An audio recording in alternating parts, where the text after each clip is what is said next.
Pro Group Management. Workers' comp that works for you.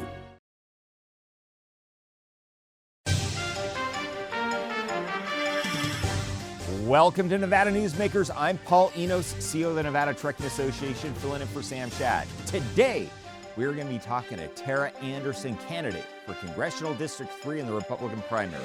That's next on an all-new Nevada Newsmakers. The trucking industry is the most resilient link in the supply chain. And for over 90 years, the Nevada Trucking Association has been the voice for the men and women in the trucking industry. From Carson City to Washington, D.C., we advocate for policies to protect our trucking companies and keep commerce flowing. Because Nevada's and America's prosperity is tied to trucks. There's nothing without trucking.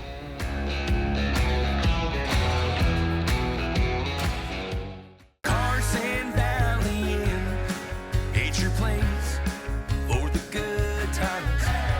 Carson Valley Inn.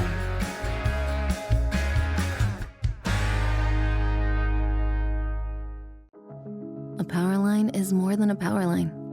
It's maintaining the bottom line for small businesses. It's keeping the assembly line moving for our workforce. For our brightest minds, it's meeting a deadline.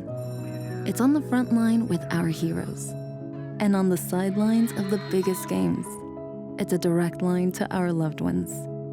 And it's a lifeline for the most vulnerable. There's a lot on the line. Meet Nevada Health Link, Nevada's official health insurance marketplace. Your link to savings, selection, free assistance, and name brand health insurance, where 90% of enrollees lower the cost of their monthly premium. Everyone deserves access to quality health coverage, no matter your income or family size. Visit NevadaHealthLink.com. A few minutes could save you hundreds of dollars per month. Nevada Health Link. Our plans are made for your plans.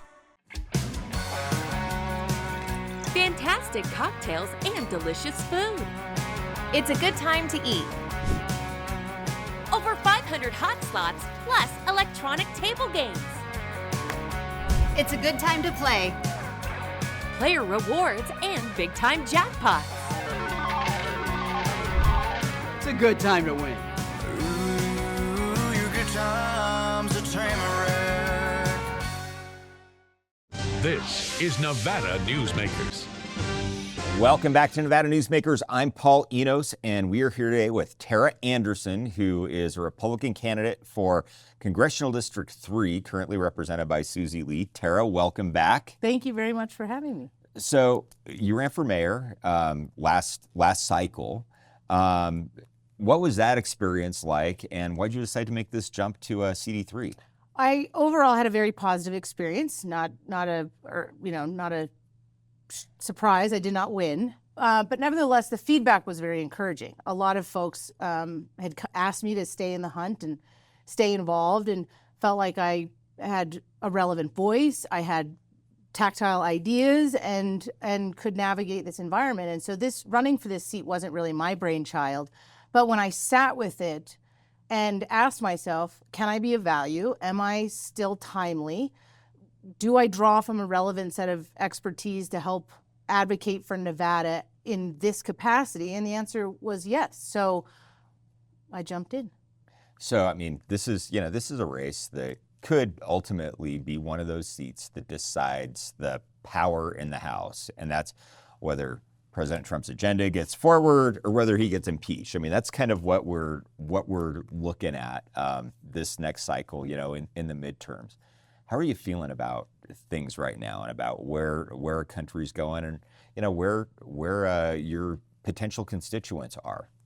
So this is one of the reasons why I've decided to run. I mean, I feel like myself, my peers, we have a generational responsibility to show up and get in the game. And while I think there's a lot to be really excited about and the forthcoming potential, I think there's a lot of excitement there. But some of the narratives that have gained traction, there were things that were politically neutral, to me is very alarming. For example, the fact that we very recently are debating the merits of free speech or our sovereignty or, following a dollar of how we're allocating our resources to make sure that we're delivering value add, measurable results to the taxpayers whose money the government is the steward of. I mean, these were like apolitical things. And so for me, that conversation and reaching people on the merits of the ideas rather than what I've described as the middle school food fight of politics is the voice I want to bring to the conversation, so that we're not just criticizing and Monday morning quarterbacking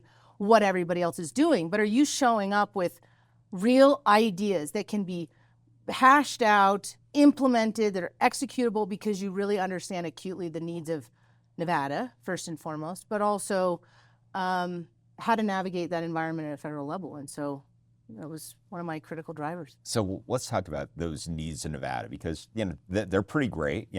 Land is an issue, water is an issue, affordable housing is an issue. Mm-hmm. What are some of those? What are some of the solutions to those problems that, as a representative in Congress, you think we can move the ball forward on? Yeah, absolutely. So all of the above are, to me, mission critical issues because they're base habitability issues, right? We've had exorbitant growth, Southern Nevada, and then more recently, Northern Nevada. That's not a surprise to anybody. So we have to be very deliberate and intentional about how we grow, how we manage our infrastructure. Not sexy topics, but very, very vital ones, right? Well, they kind of have something to do with quality of life for the people that live there. Of course, right. And so, but it's not everybody's idea of a good time to talk infrastructure. But so on the lands bill side of things, I hail from 20 years in land development. I navigate federal, state, municipal regulatory environments in numerous states. And so I think I can contribute to that conversation. Putting Nevada in the driver's seat to manage its lands and its uses is critical. There's been a lot of debate about the recent bills that were put forward. It is a pivotal first start, but there's still also a collaborative conversation that has to happen downstream with the counties and local jurisdictions who really have the land use authority when it comes to development. There's other pieces that the lands bill will not be a silver bullet, but it's a mission critical first piece. And so being a part of achieving that, I can substantively help navigate that. Just I have to do it on a regular basis. The water piece, this is apolitical. It's common sense that you can't outgrow your natural resources. And so making sure that we're the kinds of business and industry that we're attracting, that we're making sure that we're surgical, that they're well suited for the area, they're not overly consumptuous on our natural resources, water in particular, but that our infrastructure can support it.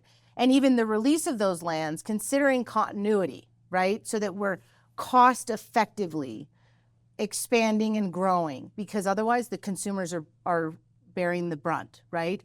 Ratepayers are bearing the brunt. So, and we're seeing some of that now with excessive use charges, right? Mm-hmm. Well, and even the rates at which NV Energy rates are rising, right? So you go deliver a bunch of new infrastructure, somebody has to pay for those improvements. So these are cost of living, quality of life issues that I care tremendously about.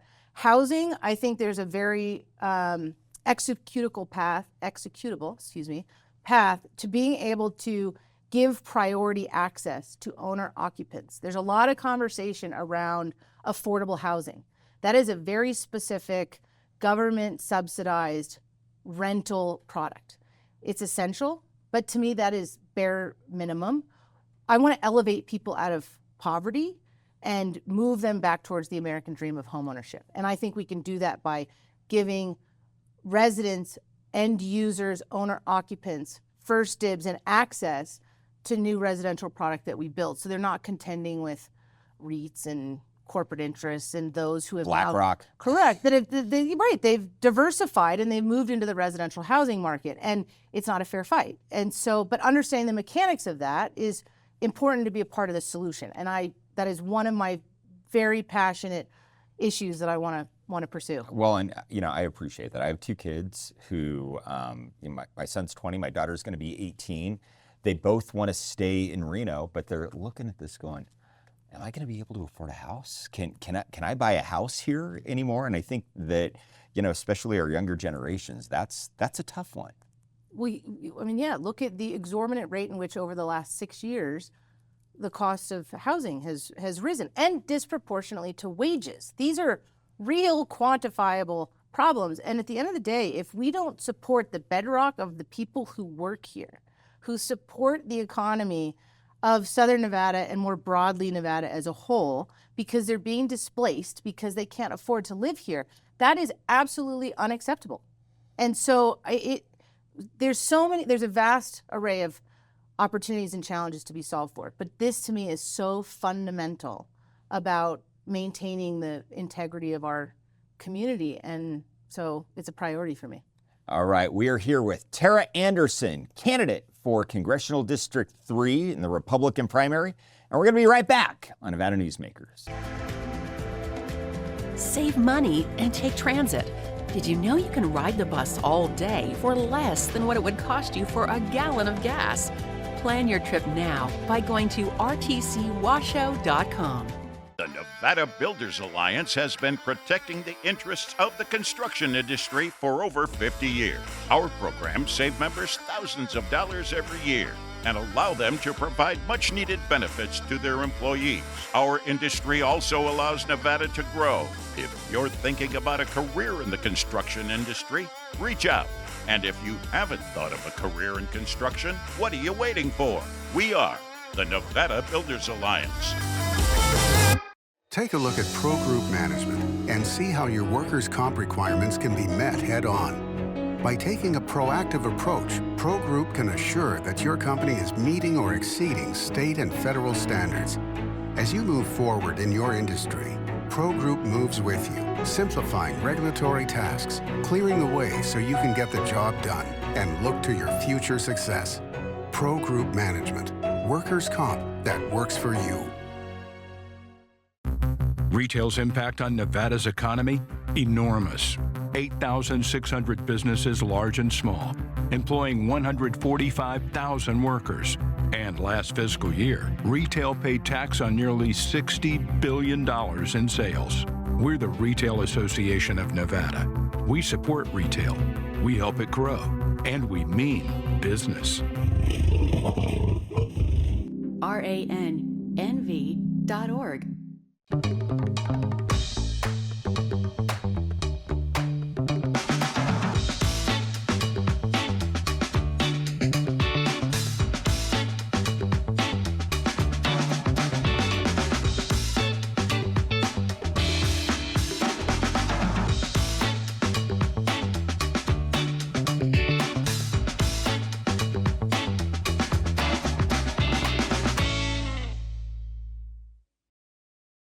This is Nevada Newsmakers.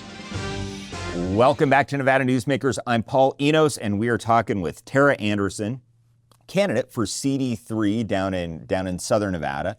Tera, a lot of things that we've seen in the news have kind of centered around deportations and the open border policy of the previous administration and trying to rectify that. What are your thoughts about what we need to do to get to a better place? Well, we have to be a country that adheres to the rule of law. I mean, every developed country around the world requires you to enter its sovereign territory legally. I think we have to work on the process. That there are a lot of people. I traveled a bunch in my 20s. I was curious about the world. I've seen people standing in lines to legally come here, and that's inspiring. And I don't like that this conversation's been reduced to a race issue when, to me, it's a safety issue first and foremost. It's also a resource management issue. We have a lot of things to champion, and if we're not really mindful of how we handle the human capital capacity within the country, then how do we account for meeting the needs of those who live here and work here? And so I just think I support what Trump is doing. I think anybody should be treated humanely. But if you're here illegally, you need to go back to where you came from and return. There are so many people who successfully came here, and their quality of life, I think, was better for it because you can fully participate in the community and be an active, vibrant part of the community without having to hide under the veil of fear of being here illegally. But to simplify it to a smaller level, it's if I ask people, if you knew nothing about someone, would you invite them into your home to live with you? And most people are like, but no. Okay, if you're not willing and comfortable to do that on an individual level, why would you ask that of your country? And so to me, there is a common sense approach to this. And I think that Trump is trying to do the right thing and correct a problem that he inherited that was so egregious. But I do expect that anybody who's deported appropriately is treated humanely, and they come back through the proper legal channels. And I mean, that's an issue that's, one of those issues that, we don't have 55%, 65% issues anymore. And it's kind of been interesting to see that, that has gotten up. And I think a lot of it has to do with kind of some of those other challenges, with trying to find housing, trying to find some of those resources, in terms of public safety, in terms of healthcare. Well, you have folks that are concerned, very reasonably concerned.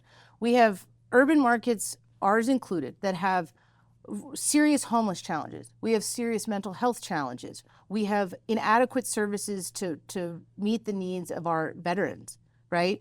There's only so many resources, and we have to be responsible stewards of them. For the Biden administration to have allowed just this unfettered, open border style policy is so reckless. And the worst of it is now trying to correct it comes with all of its own added levels of complexity. But it's an important problem that has to be solved. And I respect the fact that the administration is trying to do it swiftly because there is a fundamental safety issue as well. Well, and it's kind of been interesting to see, where border crossings are today compared to where they were a year ago. So, yeah, I think sometimes you just need that. The deterrence factor. That conversation at the top saying that. Right. It's interesting when you look at, some of those issues that I think do move people, on in an election. Second Amendment, you talked about free speech. I say, hey, free speech, is absolutely essential, but we wouldn't have the First Amendment if we didn't have the Second Amendment. I concur. Do you think that's going to be an issue this, in this election cycle? That's always a contentious issue, but I'm pretty firm and clear on that. I'm a pro Second Amendment. I'm a concealed carry permit holder myself. I'm a staunch advocate of responsible gun ownership and the availability of adequate training and all of those good things. But I wholly agree with you. The Second Amendment protects the First, and so that is something that I'm unwavering about defending. It's always interesting, these things that, hey, 50 years ago, it was kind of, everybody's there, and just how we kind of tipped some of these things, on their head a little bit. When you look at quality of life and, how people live, it's crime, it's the economy, it's affordability. Where do you think we can do a better job of improving all of those things? And where does that, what's your responsibility as a member of Congress to do that? So transparency. I think there's a general, when painting with broad strokes, I think there's a tremendous loss of confidence and a lack of reverence for people who hold public office because people are wildly underwhelmed and at worst unimpressed with some of their conduct. And if there's not confidence that you're actually advocating for solutions that have the greatest net positive impact for the greatest number of people, your quality of life in communities diminishes. And so having that open communication, I pride myself on being walking the walk on accessibility. I won't tell people what they want to hear, but I will tell them where I stand and why. I think when you peel back the layers of political parties, most people, when you articulate the desired vision of what we want our community to look like and feel like and what opportunity and human dignity looks like, there's a lot of commonality. So I think an opportunity, especially with both parties, but what I hope to bring to the Republican Party is espousing that narrative that resonates with people on the merits of the ideas, not just because of which political jersey you rock. And so... All right, we are here with Tera Anderson, and we're going to be right back on Nevada Newsmakers. Brian Culpa Photography was born in the rolling hills of Massachusetts, and now he can help you experience the stunning beauty of Nevada in a whole new way through the power of flight. Flying has always been a passion for Brian, and at Brian Culpa Photography, he can make your imagination soar. Brian has the creative mind and tools to tell your unique story. Experience the bird's eye view at brianculpaphotography.com. Welcome to Story County, where history meets innovation, and a pioneering spirit continues to shape our future. At the heart of the Tahoe Reno Industrial Center, we power the future with global leaders in technology and manufacturing, driving progress that reaches far beyond our county lines. From advanced manufacturing to tech innovation, our industries are creating thousands of quality careers, fueling a vibrant economy that benefits every Nevadan. But it's more than just growth. Our community is our foundation, supporting families, empowering local initiatives, and creating a place where everyone belongs.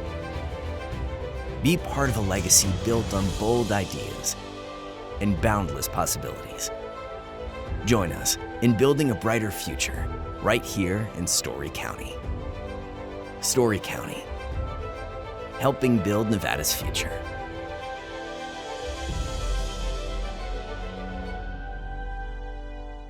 As you know, Reno is booming.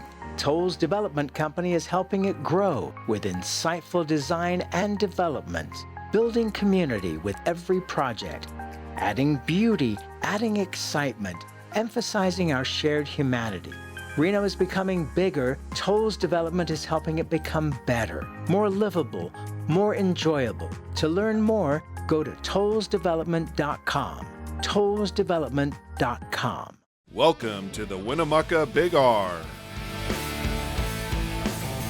Hi, I'm John Walker. Welcome to Big R Lovelock. Hi, I'm Rich Martin. Welcome to Fallon Big R. My name is Braden. Welcome to Big R Fernley. Hi, I'm Kelly. Welcome to Big R Sparks.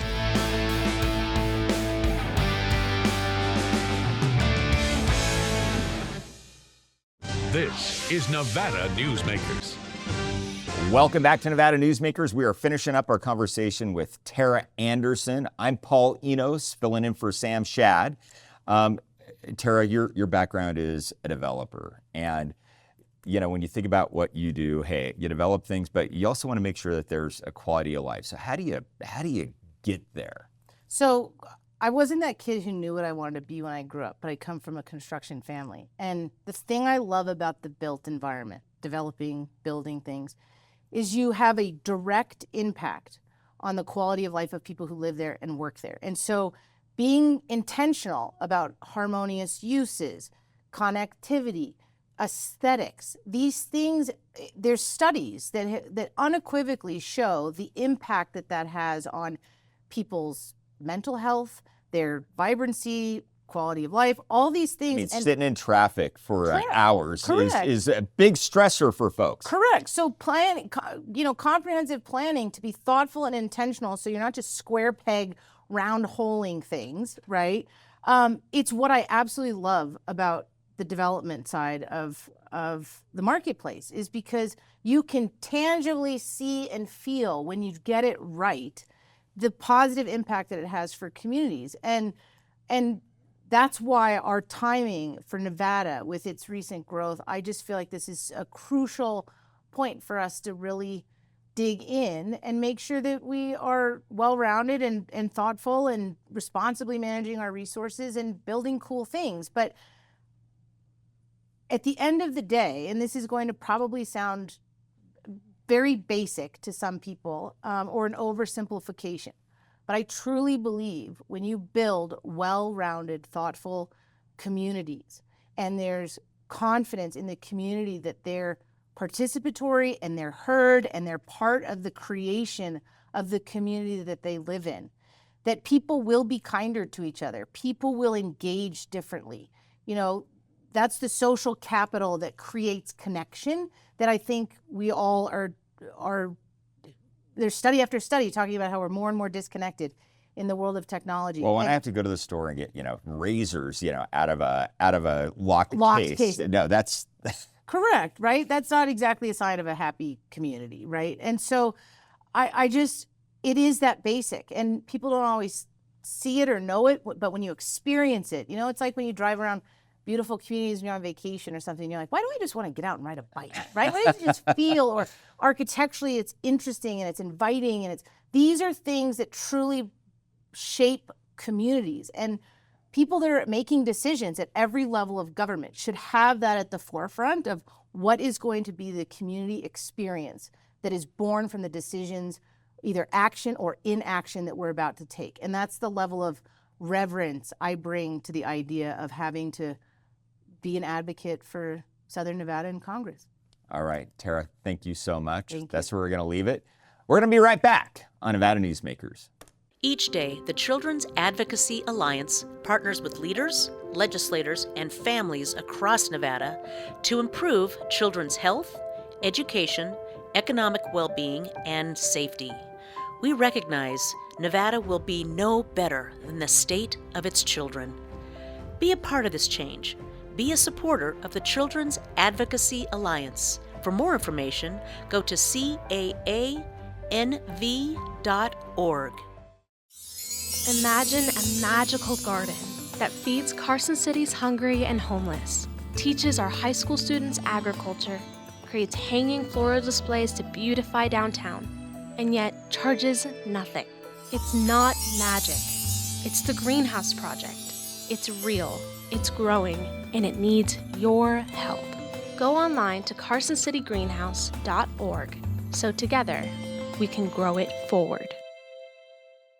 Welcome to the Ahern Boutique Hotel, where luxury and warmth come together in the heart of Las Vegas. We take pride in offering a one-of-a-kind experience for both locals and tourists. Join us for handcrafted cocktails and an unforgettable experience. Joel's Chop House, the perfect place to savor views of the Las Vegas Strip. Satisfy your cravings at the Ahern Chocolate Shop. No smoking, no resort fees, and the parking is always free. The Ahern Luxury Boutique Hotel is your home away from home. The trucking industry is the most resilient link in the supply chain, moving 95% of our freight in the Silver State. And while essential, the road isn't always smooth. Supply chain disruptions, rising fuel costs, and unrealistic rules and laws that hamper our ability to serve our customers and country. Our prosperity and every sector of the economy, manufacturing, mining, medicine, and food from farm to table, is tied to trucks. There's nothing without trucking. Everyone is talking about opioids, but they're not the only drugs that can be harmful if taken in large quantities or not as prescribed. You also need to be aware of side effects from anxiety drugs, muscle relaxants, sleep aids, and stimulants. Mixing prescription drugs with other drugs or alcohol can be dangerous. If you take an Ambien with a glass of wine, it may be enough to stop you from breathing. Prescribed drugs can be just as dangerous as illegal drugs. Take medications only as directed. If you missed any of today's shows or want to see shows from the past 2 decades, you can go to NevadaNewsmakers.com and follow us on X at NV Newsmakers. Thanks for watching and listening.